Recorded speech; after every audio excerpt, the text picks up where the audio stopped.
On this particular day, Chip happened to spot a used houseboat for sale. We'd been living in a house that we were getting ready to flip, and we'd just started renovating our farmhouse outside of Waco, Texas, which meant we were on the hunt for a temporary place to live. So Chip clicked through the pictures of that floating 2-story shanty with its microscopic kitchen and had a full-blown Chip Gaines epiphany. I really thought to myself, how cool is this going to be? Move the entire family onto this houseboat. We'll put it down here on one of these lakes. I'll get the kids to fish for breakfast off of the balcony. Joe is going to love this. So he bought it, sight unseen. We just barely had our heads above water at that point, and he went and threw tens of thousands of dollars down on that thing. And then he didn't say a word. He had it shipped to Waco on a monster tractor trailer and couldn't wait to show off his surprise when it finally arrived. After all our years of marriage, he was still clueless about how I might react. I had no idea any of this was going on, of course. But right around that same time, on some random weeknight, I received a phone call from an out-of-state number I didn't recognize. I picked it up. "Hi, I'm Katie Neff, and I work for a television production company," the woman on the line said. "I saw some of your designs online, and I was wondering..." This Katie had apparently seen photos of our most recent flip house that I'd designed, the one we were living in at the time. A few weeks earlier, a friend of mine, Molly, had submitted these photos to a popular blog called designmom.com, and I'd been excited that a blog with thousands of followers wanted to feature it. It was the first time my work had ever really been featured on a design blog other than my own. I had a loyal local following back then, but no national following to speak of. "I loved what you did," Katie continued. "So I looked you up and read your blog too. I see that you and your husband work together, and I was just wondering, would you ever want to be on a TV show?" I sat there and thought, did I just hear that right? "What about us would you want a show on TV?" I asked. "Well, we just love how organic it is, that you and your husband work together. Not only do you sell homes, but you also flip and renovate them. We think it's unique, and you're a husband and wife team." She went on, and I finally said, "Well, let me talk to Chip, and I'll get back with you." I got with Chip, and he immediately said, "That's a scam, JoJo. Don't call them back." Yeah, I'll admit I was skeptical. Back in high school, I had these buddies who were always trying to get into modeling. Seems like they'd end up with an agent, some sort of a casting call. They'd wind up paying some guy thousands of dollars to get these headshots, and nothing would ever come of it. So yeah, I thought it was something like that. Joe really thought she was going to give this a shot. So I was like, "Joe, I'm telling you, there's no way this is legit. We're going to meet these people. They're going to get us all excited, thinking we're going to be famous or something like that. And then they're going to say, oh, and by the way, you owe us $20,000. I somehow convinced Chip to let me call Katie back. We didn't have a lot of money just lying around, so I knew there was no way anyone could trick us out of thousands of dollars. Of course, I knew nothing about that houseboat yet. Sure enough, within a couple of weeks, Katie sent an entire camera crew to Waco to spend 5 days filming us for what they called a sizzle reel, basically an extended commercial they would put together to try to sell a television series based on the two of us and our little business. They never asked us for any money at all. They were legit, which made us wonder, why in the world would anyone care to watch us on TV? We don't even watch TV. These people have to be nuts. After the crew spent a couple of days with us, they started thinking they might be nuts too. Chip and I were horrible. We were scared of the cameras, which is hilarious because Chip is the most talkative guy I know. But like clockwork, the moment that red light turned on, he froze. My mouth was dry. I couldn't even think straight. Joe was her normal, slightly dull self. They just followed Joe around and tried to make something out of nothing. It was pretty obvious this could not make good television. We were awful. We were awful. The crew had me stand in my kitchen and try to make pancakes with the kids hanging off my legs while Chip was basically sucking his thumb over in the corner. And the whole time I was trying to convince the kids not to look into the camera so it would look more natural. It certainly didn't feel natural, and it definitely wasn't any fun. On the 4th day, just before the camera crew was scheduled to go home, their top guy pulled us aside and said, "Look, if something doesn't happen here, there's no way you guys are getting a show. This just isn't working." We figured we were pretty much done at that point, and it didn't really bother us at all. The two of us had never imagined we'd be on TV. We talked to friends about the kinds of things they watched on reality TV, and from what we could tell, none of it seemed like us anyway. Then something happened. The very next morning, the houseboat arrived. With cameras rolling, Chip put a blindfold on me and drove me to an empty lot by the lake. With all cameras on me, Chip released the blindfold and said, "Ta-da! I wasn't sure what I was looking at. A shipwreck, maybe? On the back of a semi? What is that? I said. I got this for you, Joe, Chip replied. That better not be for me, I said. It was the ugliest, run-down-looking 2-story shack of a boat I'd ever seen. What the heck are we going to do with this houseboat? That's our new home, Chip said, beaming with pride at his purchase. What? You are crazy. We are not living on a houseboat. It quickly dawned on me that this wasn't a joke, and Chip wasn't even close to kidding. I wasn't mishearing him. He was dead serious about making that boat our home for the next 6 months. I just about lost it. How can we live on the water, Chip? 3 of our kids don't even know how to swim. Did you think this through? Then he fessed up and told me how much money he'd spent on it. As it all sank in, I realized I'd never been so mad at him. Ever. And that's saying something. Come on, at least come look at it. I know this can work, he pleaded. As soon as we walked a little closer, we could see the holes. Holes. In the boat. We pulled ourselves up on the flatbed and went inside to find the interior covered in mold. Someone had taken the AC unit out on top and left a gaping hole in the roof. So for years, it had rained straight into the boat. We tried turning the engine over, and of course, it didn't start. That's when Chip got angry. I think I got scammed, he said. Chip, did you even look at this thing before you bought it? Well, no, he said. It was a great deal, and there were all kinds of pictures. It looked like it was in great shape. Oh, wait a minute. I bet the guy just put up pictures of this thing from when he bought it, like in 1980 or something. That sorry sucker. Sorry sucker, Chip? By this point, I'm trying to decide if we could scrap it for parts. My husband had made plenty of impulsive purchases. That's just what he does. He'd gone and purchased the house we were currently in without showing that to me either. But at least it was a house with a roof on a foundation.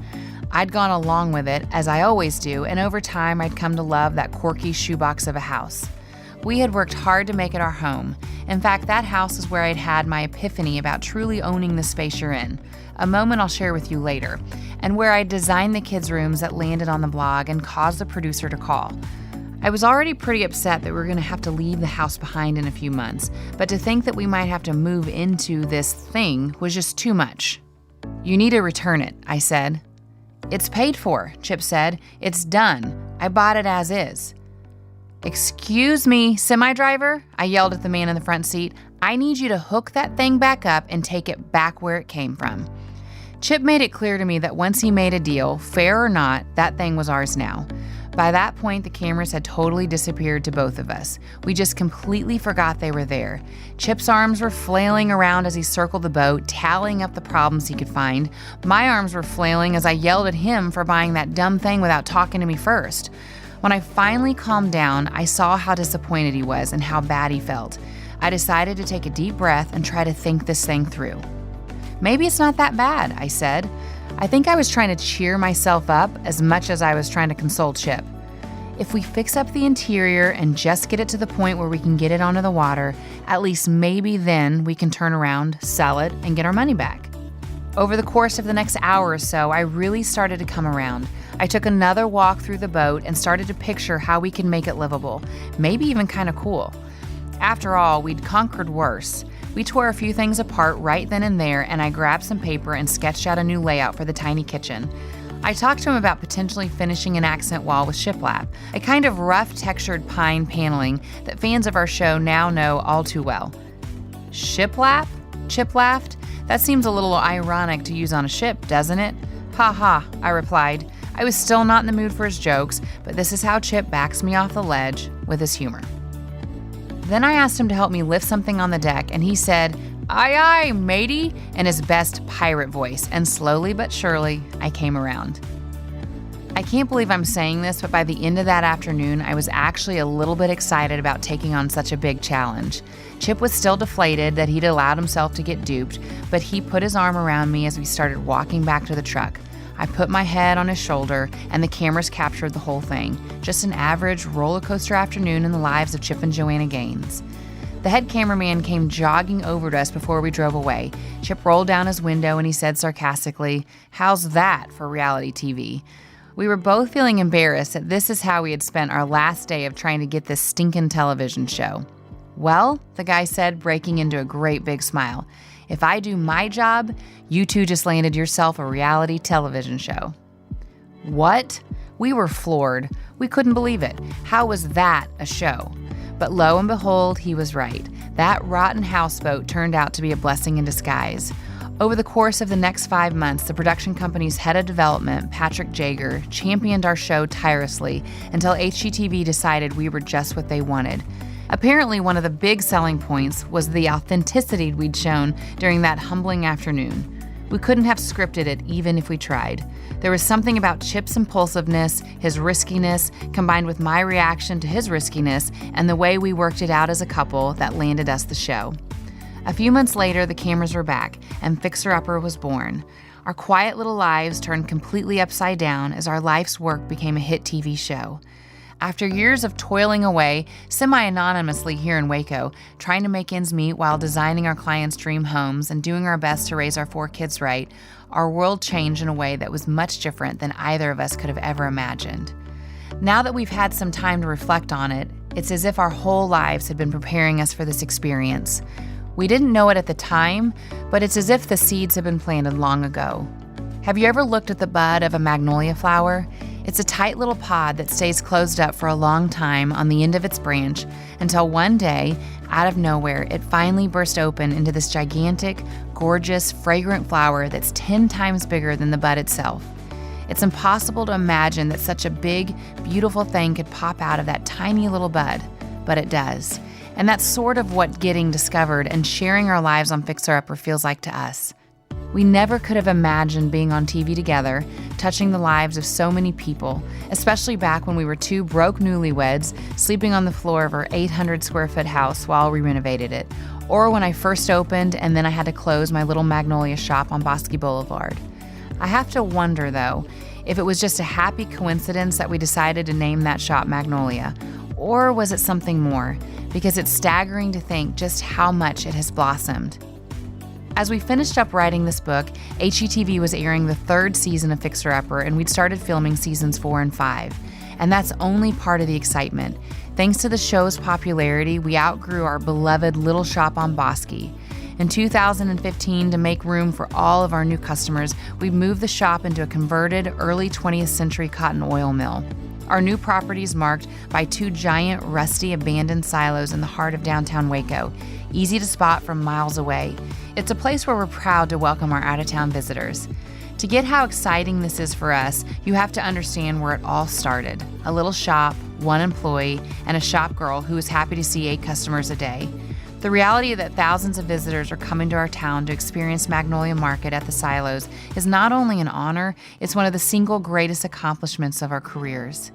We've also had the great thrill of seeing our friends' businesses boom since we've gotten to incorporate their work and artistry into the shop and show. That was our goal from the beginning, to bless our community, our friends, and our viewers through this unbelievable platform we'd been given. Chip and I have received generous opportunities to speak all over the country, to give DIY tips on talk shows, to design our own furniture, rug, and paint lines, and now to write a book. A book! Can you believe it? For the 2 of us, writing these pages has offered a welcome chance to stop and look back on the story of our lives, and it certainly has been an eye-opening process. How many of us take the time to relive half a lifetime's worth of happy memories, cringeworthy failures, and unforgettable adventures together? How many of us get a chance to sit down and talk about the rough times we overcame in the past, or to laugh about the stupid mistakes we made when we were young? Working on this book has allowed us to look back on all the things that brought us here to the farm, to this place we love so much, and to this busy, exciting season in our lives. And let me tell you, it's been one heck of a journey. We're still trying to figure out how to make this new life work for us and our kids, smack dab in the middle of these exciting new adventures we've been on. Writing it all down has also allowed us to reflect on the inspiration we've picked up and the lessons we've learned along the way. And there have been many. We feel so blessed to be able to share all of this with you in the hope that you'll find new ways to love the space and season you're in too. Even after all of this thinking and talking and writing, Chip and I still look at each other at the end of the day and say, "Us? Really?"